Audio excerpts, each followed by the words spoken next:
Hello, hello, hello, and welcome to A Chicken Can't Lay a Duck Egg with Graeme Maxton and Bernice Maxton-Lee, two authors and policy insiders beaming in from Taiwan. Graeme is the author of 7 acclaimed books on climate change and economics and the automotive industry, which we can't do this time, but I would love to look at that in some more detail sometime. He was previously Secretary General of the Club of Rome, which is a not-for-profit designed to address the multiple crises facing humanity and the planet. We also have Bernice Maxton-Lee, who's a former director of the Jane Goodall Institute, and she lectures on climate change and deforestation. We've just done a session on trees, which was very good, at the Technical University in Vienna, and is a research associate at the ETH University in Zurich. And they have written this incredible book, A Chicken Can't Lay a Duck Egg, How COVID-19 Can Solve the Climate Crisis. Well, perfect title for 2020. Now, you're beaming in from Taiwan. How's Taiwan's experience of COVID been? Can we learn from Taiwan? It's been great. Yes. I mean, we're living in a parallel universe here. We had a few cases of the virus at the beginning of the year. The government then managed to stamp it out. And we've gone, 8 months without any cases at all. And so life here is actually... It's pretty much normal. I mean, we're going to a concert in the concert hall at the weekend, and we go out for dinner, and we look at what's happening in Europe, and we think, my goodness, this is we can't have any empathy with the people that are there. We know everybody's going through so much difficulty, and we're in a strange place here. Well, why don't you think our leaders have been looking to places like Taiwan for how to handle the crisis? That gave us so much frustration, particularly in the early days, as things really started kicking off in Italy and then in Austria and then across the rest of Europe and in Britain. And we asked ourselves the same questions when Taiwan, and at that point also Korea, and of course China had set very different examples of how to deal with the crisis. We couldn't understand why those questions weren't being asked. Graeme? No, I mean, the Taiwanese, they had experience with SARS in 2003. The vice president was an epidemiologist. He's now not in the same job. And so they knew what to do. They knew to clamp down very quickly. And of course, you've got a society where people think more about the community. They think more about the good of others. It's less individualistic. They're quite prepared to sacrifice some personal freedom for the good of everybody. And so they've got a combination which has been able to succeed, where in Europe and the US and so much the rest of the world, this push for freedom and individualism has created so many problems. Yeah, I can totally see that. I wish we had. Right, I want to talk to you about this book. So, and I wanted to ask you about the title. It's a really unusual title, and worked with a lot of books over the course of a year. Where does it come from? A chicken that can't lay a duck egg, and what does it mean? So this was a piece of inspiration which Bernice found actually, which is in the 1960s, Malcolm X, who was a human and civil rights activist and black rights activist, talked about how a chicken can't lay a duck egg. And what he meant is that a system which is designed to do one thing can't do something else. A chicken can only lay a chicken's egg, it can't lay a duck egg because it's not designed to do that. And in the same way, our social systems and our economic systems are designed and focused on maximizing short-term profit. And if we want to solve our environmental problems or our ecological problems, then climate change, we need a different system. It's not enough to try and change the system, because the system is not designed to fix environmental problems. The system is designed to maximize short-term profit for a small group of people. And so if we're going to solve climate change, then we need to change the system. Okay, brilliant, thank you. And I think we're going to try and take a look at that idea. It's one of the central ideas, obviously, of your book in a bit more detail. Now, you say in your subtitle how COVID-19 can solve the climate crisis. Why is this such a big chance to make a response to the climate emergency? Well, for years we've been saying that some fairly major things need to happen in order to turn the tanker, which is the global economic system. And the things that we've been saying need to happen to stop carbon emissions and to prevent runaway climate change, many people have said, well, that's impossible.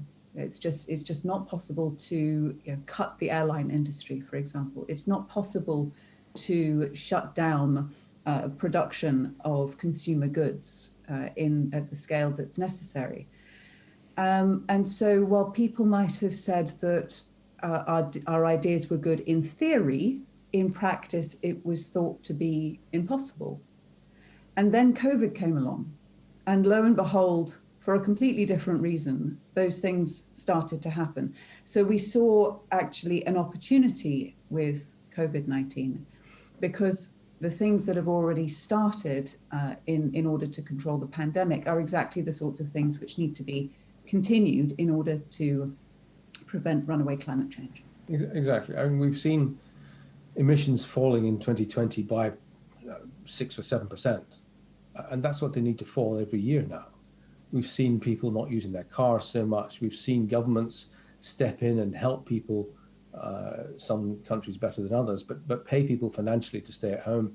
These are all the kinds of initiatives that we need if we're going to slow the pace of climate change. So it's started us on the right path and started people thinking more radically about what the system means and what it achieves. And so we think we have a unique opportunity actually to try and make some of these changes permanent and to move humanity in a better direction. That's really interesting. It really brings to life that phrase, in every crisis is an opportunity. And it's really interesting, Graeme, you said that, we believe it's possible.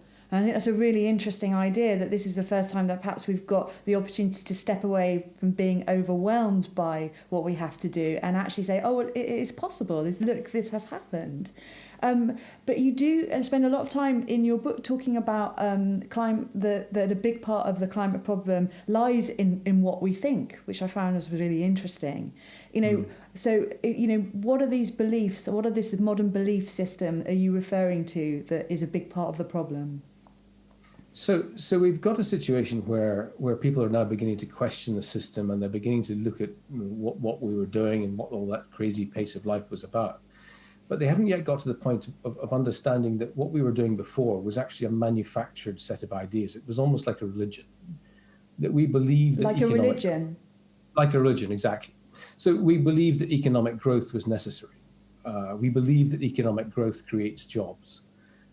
We believe that individual freedom is more important than collective responsibility. And so many of these ideas were deliberately pushed into society from the late 1940s onwards, actually mostly in the 1970s. But they've convinced us that we have to keep investing, we have to keep boosting profits, we have to keep boosting economic growth. And actually, none of this is true. I mean, for centuries, people lived without much economic growth relatively okay. And it's possible to live in a much more balanced way with nature and much more balanced societies. We just need to think about it differently. It's not a fundamental problem with humanity. It's the way we approach the world. It's a mental problem that we need to overcome if we're to move on to something which is more genuinely sustainable. I think, if I can jump in, one of the things that really gets in the way of sufficient measures to bring down carbon emissions is this idea that every solution has to make a profit, has to be profitable. That's something that is a belief. It's not a fact, but it's something that we really have to get away from. That's really interesting. So it's almost like it's a mindset problem, not a technological problem. Can we go into a little bit more detail on that, because I think it's really fascinating. Could you perhaps explain a little bit about how the Austrian school influenced Thatcher and Reagan? So it's a brilliant example of showing how beliefs can be so powerful. So without going into too much economic history, there's a group called the Mont Pelerin Society, which was formed in the late 1940s in Switzerland in the town of Mont Pelerin. And some of the 20th century's most famous economists were part of that. And they believed that individual freedom was important, that the role of government should be minimized, and that businesses should be liberated. They shouldn't be regulated. so that that would create economic growth. And those beliefs, they've pushed through academia, they've pushed through articles, they've pushed through links to politicians. Most of Ronald Reagan's economic advisors were members of the society. Margaret Thatcher's chief economist was a member of the society. And through journalism and through changing the way economics is taught in universities and schools, they've pushed this idea that minimal regulation is good. You know, why should we regulate economics less than we regulate, you know, any other aspect of our lives? That individual freedom is sacrosanct, which is denying what I think is a natural desire for people to actually work together in many cases. And so they've created this mindset, this religion, as I said before, where we all believe that we have to have growth. We all believe that that's the only way we can move ahead. It's a neoliberal mindset. And it's simply not true. I mean, people have lived in completely different ways, focused on well-being and welfare in the past, and they can do that again in the future. We've been brainwashed by this small group of thinkers.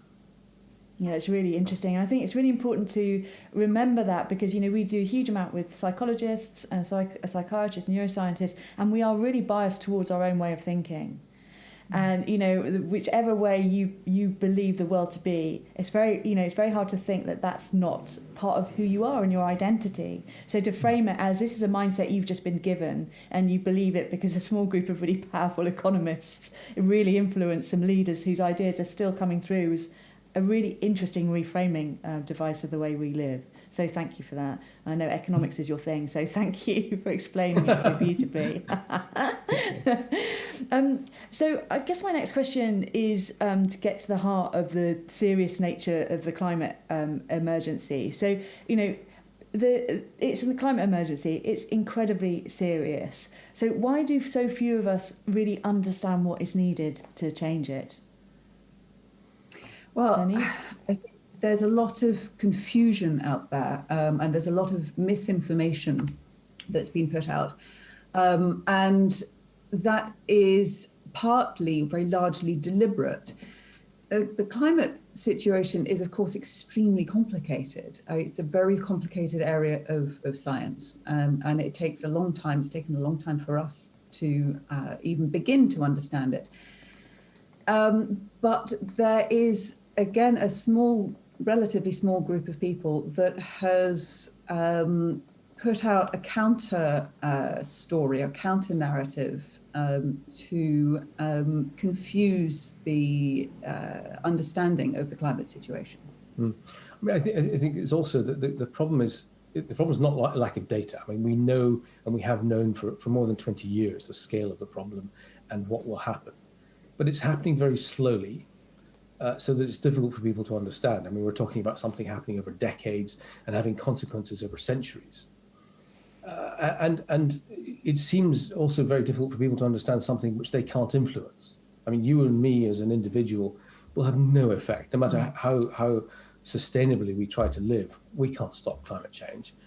But we've been told by these neoliberal economists that we can, and we've been told that the way we shop and what we recycle will have an impact, which has also diluted the message to a great extent. In fact, you know, we're changing the chemistry of the planet in a fundamental way. The planet is today, you know, hotter than it's been in the last 3 million years. I mean, it's a phenomenal change. I mean, we talk about 1% or 1.1%, the degrees centigrade rather, as a change. And you think, you know, that's tiny. I mean, you experience more than that every day. But actually, it's a bit more like the human body. I mean, if the human body increases by 1 degree centigrade, then actually that's classified as a fever. And if it goes to 2 degrees, then you know, your life's in danger. And it's something like that with the planet. We've gone to 1% or 1 degree already. If we go to 2 degrees, then the thing gets out of control.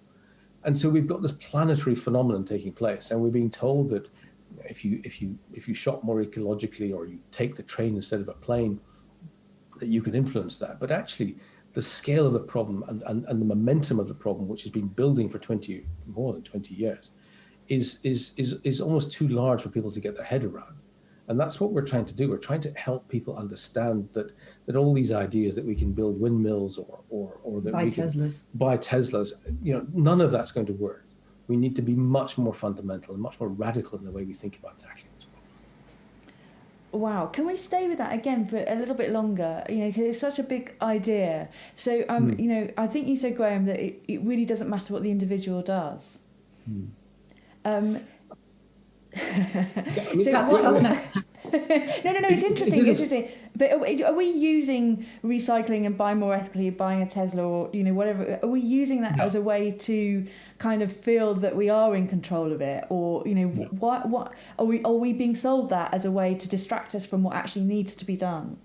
Of course, because the system doesn't want you to do anything other than keep on shopping. And so what they've tried to do is persuade you to shop in a different way, but just keep spending, keep the money going into the economy, because that's what the economy needs to pay off all the debts and to make a few people rich. I think it's important to point out that it's not like there's a sort of major conspiracy. You know, the leaders are the ones who know the truth, and we, the poor, silly people, we don't understand what's going on. You know, that the whole story about the system that has the idea of economic and social system that we've been brainwashed by. Everybody has been brainwashed by that, and our leaders also believe that that's the only way we can really conduct human life, and so that's really causing a big problem. I mean, just you said try and explain this a bit more, why individual activities are not enough. We've actually done a calculation in the book to try and explain this. So you've got this whole planetary chemical atmospheric system changing, and unless we really make some radical changes, then by around 2035, it'll get out of control. We'll kick off a chain reaction. And that will be impossible for us to control. There's no amount of technology that will be able to stop that. And the planet will warm for several hundred years. All the ice will melt, all the trees will die, and that will begin in about 15 years. Now, so you say to yourself, how do we slow that process down? How do we delay that? Now, if you suddenly turn, 100%, I don't know if you're maybe vegan already, but you're 100% vegan, you get rid of your car, you go off grid, you really live 100% sustainably. And what difference will you as an individual make? And the answer is you'll delay that chain reaction by 1/5 of a second. So that even if everybody in Europe, all 550 million people, suddenly became 100% sustainable tomorrow, they'll delay that kickoff by about 18 months. And if all of the people in the US do it, then they delay it by maybe a couple of years because they burn so much more carbon. But you take huge economic blocks, huge national economies, and you turn them to 100% sustainable. It's not enough. We have to change the world globally, and we have to do it quickly if we're to avoid a real catastrophe. And there's another problem as well. If one country decides to pull out of the global economic system and goes completely sustainable, I mean that's actually impossible because it's such an interconnected global system. It's impossible for one country to pull out. So everybody has to change at the same time. Okay, I've got it. And so it really is not an individual level. We are talking about governmental level, and I want to look at what governments should be doing. Yeah, go on. Sorry. I mean, we're not saying individuals can do nothing. There's a whole section about what individuals, maybe we can talk about that later on.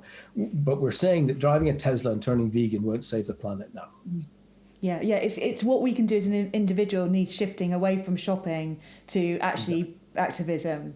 But I guess before we move into that, I just want to say that at the same time you're not saying stop doing what you're doing, and and also, but how do you guard against being overwhelmed? I just wanted to ask for your advice. You've both got extreme experience of working within NGOs, within climate change, of facing these issues without seeing easy changes. How do you stop people turning off, saying it's too big a problem?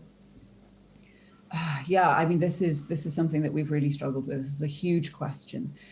One of the things that has really helped us is working with other people. At the times when we thought that we were on our own, where our voices felt like the only ones, that was the worst point, I think, for us. And it did really feel completely overwhelming. Even when we have worked with other people, there have been times, and we talk about this in the book, when we got a lot of pushback, and we got a lot of cynicism, and that was also, psychologically very difficult to deal with.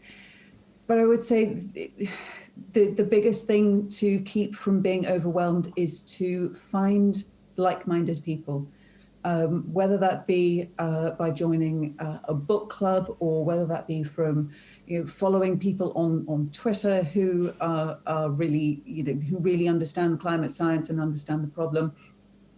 Whatever it is, try and find other people who also get it, because then you feel just not quite so alone. And yeah, okay, right. Let's talk about your ideas for what government should do. So you say that it really is the job of governments to introduce emergency measures, because, as you say, if we were all to live perfectly for the planet, it really wouldn't delay what is coming at us. That's not a reason not to do it. So can you? Sorry, I was wondering if you could talk through what governments need to do. So I mean, if you take sort of the different elements of society, we've already explained that individuals can't change it. I mean, another popular idea is that businesses can change it, and unfortunately, that's not true either, because businesses are driven, even although they have many people inside these businesses who are deeply environmentally aware and want to do something right, but they're driven by the markets. They have to increase their quarterly returns every quarter. And actually, that brings us back to the title of the book, Chicken Can't Lay a Duck Egg, because the system, the corporate system, is designed to make a profit. That's what it does. Now there are businesses that can be profitable and can be sustainable, and they may account for billions and billions of dollars worth of business. But of the global economy, they're tiny. So most of the economy can't be profitable and be sustainable. And if somebody tries to be sustainable and it increases their costs, then they'll lose, because somebody who doesn't care and can do it lower cost will take more market share. And so the business system is also trapped in this economic mindset. So then the only group that really can have any influence here is the state. Now, because of what we've been told for the last 30 years, we've been told that the state is bad, that we want smaller government, but actually, good government is sometimes necessary and can be most powerful. And it's the only real part of society that can make the changes that are needed. So we need to legislate. We need to stop companies producing these gases, and we need to stop them doing that quickly. So we need to close the coal, oil and gas business. Even although that's going to cause all sorts of hardships, we need to pay people from these industries and those that suffer out of government coffers so they don't suffer financially. We need to restrict vehicle use. We need to restrict aircraft use. We need to shut down all these cruise liners, although the COVID has done a great job for that for us. But we need to make some radical changes, because the number one goal must be to cut emissions every year for the next 10 years by at least 6 or 7%. We need to be really radical about this, and it needs to be enforced. And so that can only come from government. And some people might say, well, how on earth are you going to pay for that? There's a magical money tree somewhere that's going to pay for all of this. Well, actually, that's the great news. There is a magical money tree. It's called the printing presses, and we've done it before. When the banks have been in trouble because of financial crises, then governments printed money to get us out of that. So if they can do it for the banks, surely they can do it for the planet. Yeah, we have learnt that, and I think this is the kind of the big sort of underlying theme of your book, is that we must not ignore the fact that this last 10 months has shown most of the world that we can do this. Exactly. I think as I understand it, is that the mindset that we tend to believe in, that you outlined, the economic how we inherited it, is so powerful that we've almost stopped believing that societies can change so quickly, and that is why the climate emergency seems so difficult to solve. Am I in the right area? Yeah, absolutely. I mean, what we're seeing now is this enormous push to return to normal. and this hope that the vaccine is going to work, and this belief that, if we can just get through this winter, then everything will go back to. I mean, we see reports every day from analysts and from companies saying everything will be back to normal by 2022 or 2023, and that looks, from sitting here watching from our little parallel universe, highly unlikely. You see the efforts to produce these vaccines, the numbers that are going to be put in place, the fact that you're not going to treat all the children and the teenagers, which means you can't get any sort of maximum level of immunity. And there's all sorts of problems down the road, the variances of the mutations of the virus that are coming out. We're going to have a new normal, and that new normal is not unlike what we have now. So let's begin to think about how we can make that new normal much more balanced and much more in balance with nature and much more in balance with each other, because we have this unique chance. Yeah, this idea that the vaccine is going to somehow save us and bring everything back to normal is very much like what we hear in the climate debate, when people say, well, there's some technology that will be invented, some app or some magical technology or some electric car that will make everything go back to normal, and we won't actually have to change our lives fundamentally at all. So it's actually part of a common way of thinking, and it's that way of thinking that we need to change. And don't forget, I mean, this virus is a direct consequence of our disregard for nature.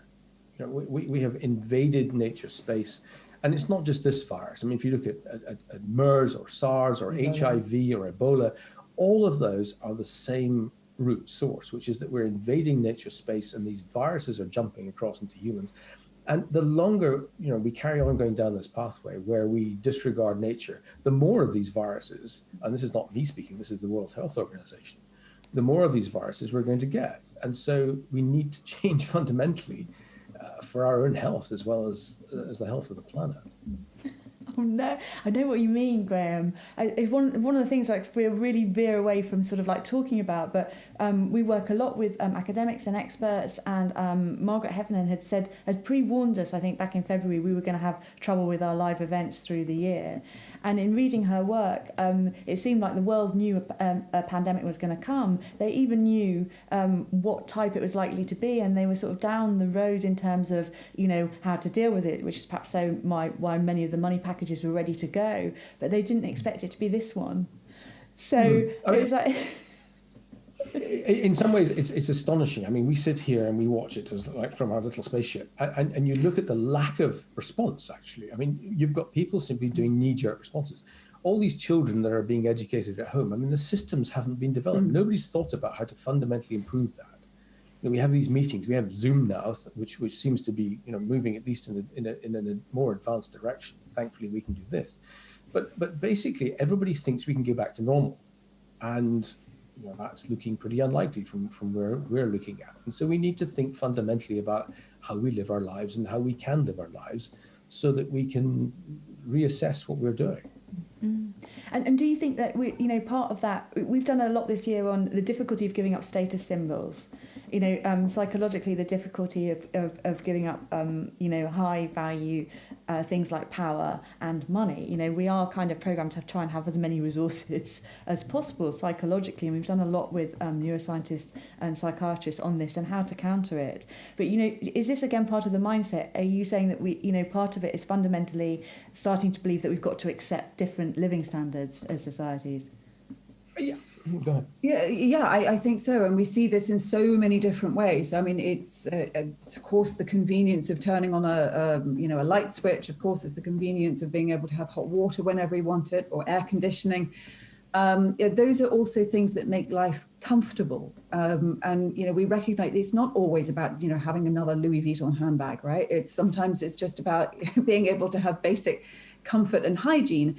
But come on, we don't all need to go skiing every winter. We don't need to have a new mobile phone every 18 months. So these are things which we have been taught to believe are normal. They're not. And those of us who are old enough can remember many decades where we didn't have that stuff and we didn't suffer for it. So yeah, I mean, it is about giving up the idea of some things. Yeah, I mean, we're not saying that, we have to go back and live like in the Dark Ages.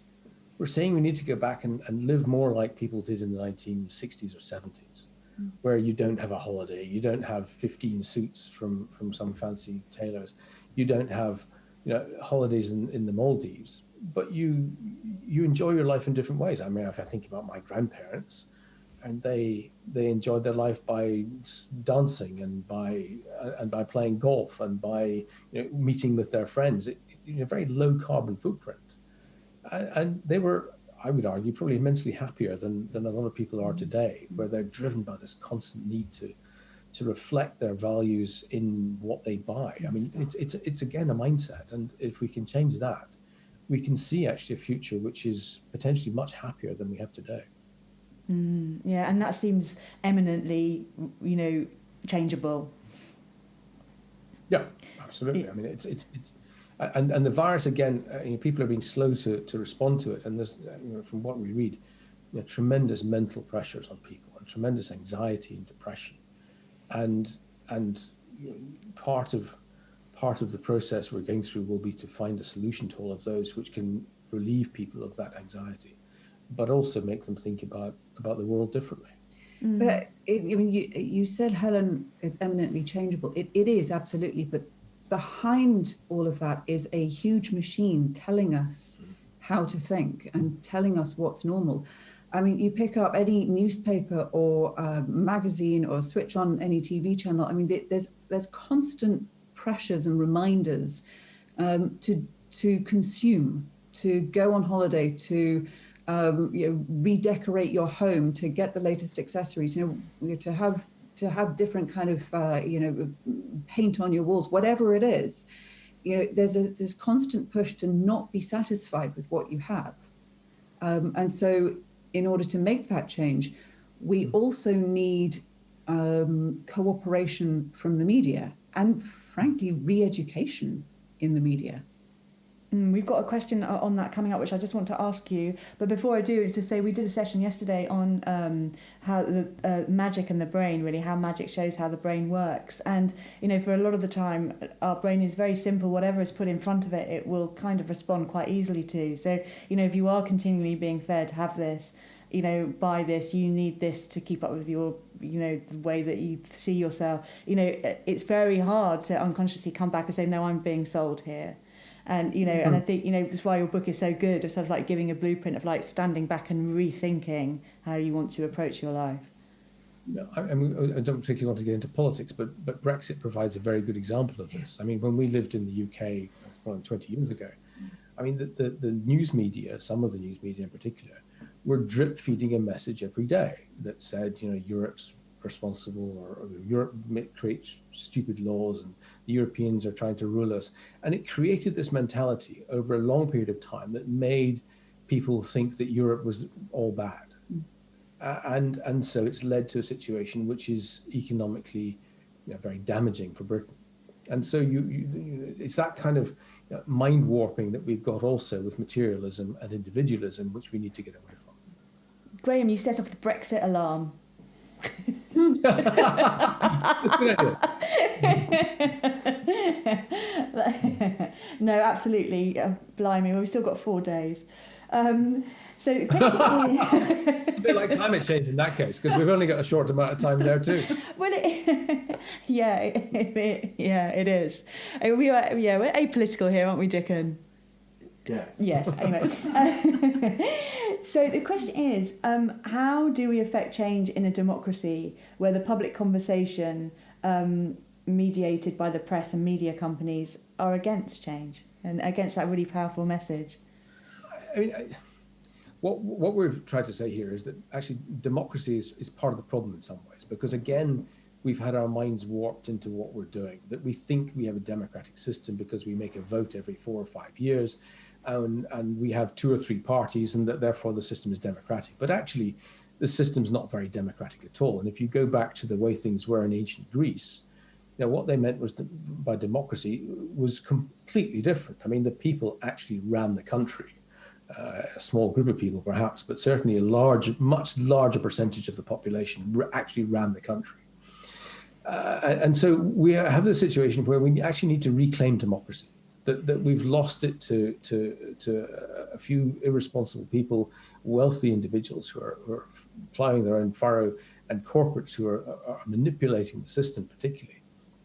And so what we're saying is we need to raise awareness about the seriousness of this issue.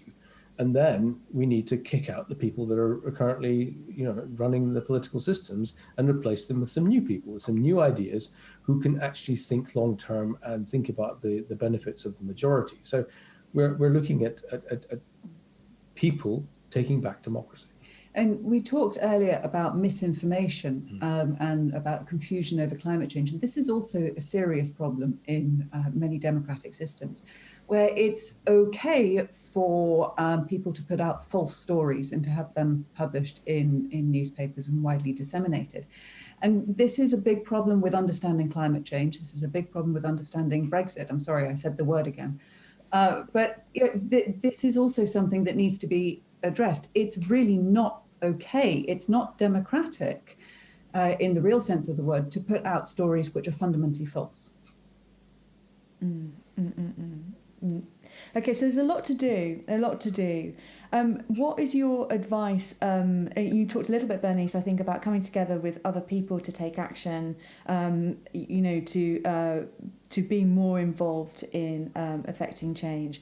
And you have a blueprint in your book, but are we talking about citizen assemblies? Are we talking about joining different groups? Is it time to become more involved and beyond, as you say, we've reframed what can the individual do in terms of what we buy. How do we reframe it to actually affect change, to get governments to close all greenhouse gas producing activities, to do the things that we need to do, to find the money to transition these businesses out of where they are to where they could be? Yeah, I mean, the first thing we say in the book, in the kind of blueprint for change, is learn your facts, learn what climate change is. And the book is, of course, a great place to start, but we also give advice on where else you can go to learn what is going on. So learn your facts and learn them inside out. And then the second thing we say is to go out and talk to people you know. So start with something which is manageable.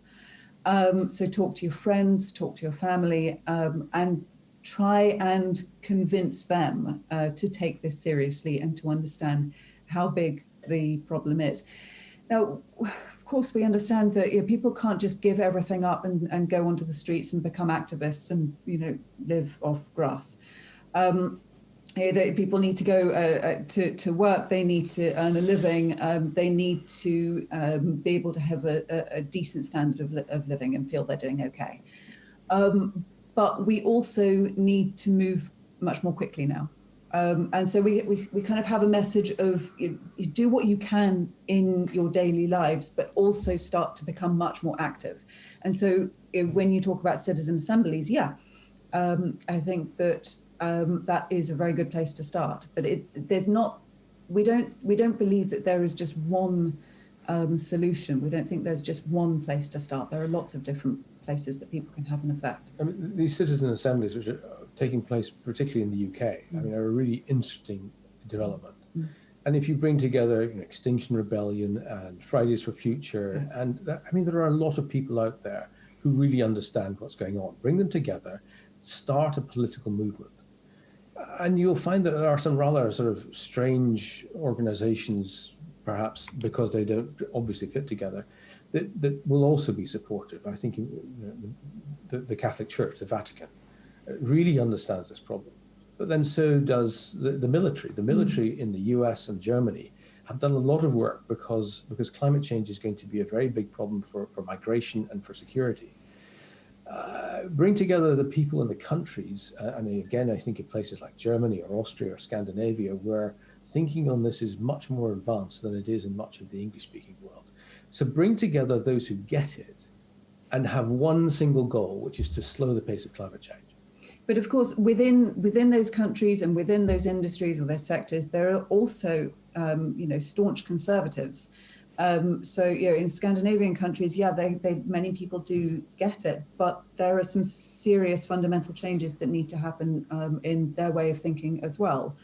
The Catholic Church, they do get it, but of course there are some influences there that also need to be seriously addressed. So it's about finding the groups within those groups to start joining up those dots. I mean, the other thing is, I mean, all this sounds pretty utopian and unlikely. We know that. Yeah, we know that. But it's the only way we can see forward right now. You know, it's not like there's a decent alternative, right? I mean, it's not like if we do nothing and we carry on doing what we're doing, then it will somehow be okay. The alternative is really bad, so we need to start being utopian. And we know that within the next 10 years, enough people will realise that we have to do something fundamentally different. We know that climate change will become so bad that we will begin to demand change in huge numbers. Now, the risk is that it's too late because of this chain reaction. And so we know that we're talking to an audience which will increasingly listen to what we're saying. And so the chance of change will increase. We're just trying to catalyse that and make sure it happens faster.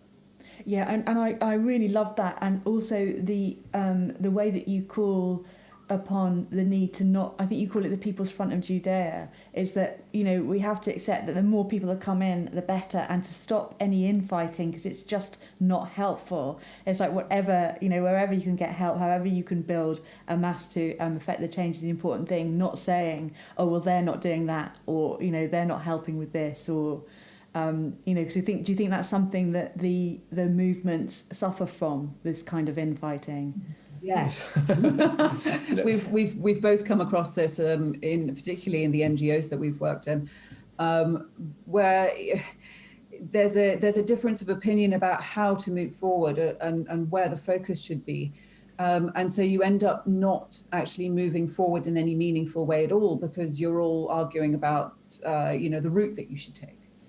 And so that's why we've said very clearly in the book, one goal. And the goal is to slow the pace of climate change by cutting emissions by 7% every year. And everything else falls out of that. And you try and limit the damage and you try and help people. But one goal, and so there's no debate about what we're doing here. And so we can focus on that one objective. Okay, and stop thinking at the back of your mind that there's going to be some big technological fix. Yeah, I mean, absolutely. We've got, and that's another part of the idea we've got that technology will solve everything, and this is not actually a technological problem. I mean, we can stop emissions tomorrow if we choose to. It's a decision. It's a mentality. We're actually choosing not to fix the problem. We're choosing instead to carry on releasing gases because it's more convenient and we don't want to live in any way that's different from today. So actually, it's a social mindset problem that we're choosing not to fix. It's not a technological problem. And so even if you had some sort of massive technological fix, this economic mentality, this push for endless growth would still result in other problems. We have to change our mindset if we're to live sustainably and survive long term. Thank you so much, Graeme. Thank you so much, Bernice. Thank you so much for being part of our festival. It is a very big idea in a very small book, and Graeme and Bernice have worked really hard to make it incredibly accessible. It's just $7.99, and it really, really helps to take what can be done into a way that can get it into your brain and help move further along the path towards reducing emissions. So thank you so much. Oh yes, Fiona says, great stuff, slightly scary, but yes, of course, polarisation keeps us divided, and that's plain to see these days. We need to remain open to those opposing views and keep on to that one aim. So perfect. Thank you, Fiona, doing my job nicely, summing up there. Thank you. Thank you very much. Thank you. Oh, thank you so much. It was such a pleasure. And thank you very much, Bernice and Graeme. Thank you so much. Thank you. Thank you. Thank you so much for joining us. As I said, Bernice and Graeme's book is available in our foyer if you'd like us to send you a copy. And I will see you in 15 minutes at 11 o'clock for Carmine, I think, and the science of stress, how to deal with this year psychologically. Thank you for joining us. It's been a great pleasure to speak to Graeme and Bernice. Bye.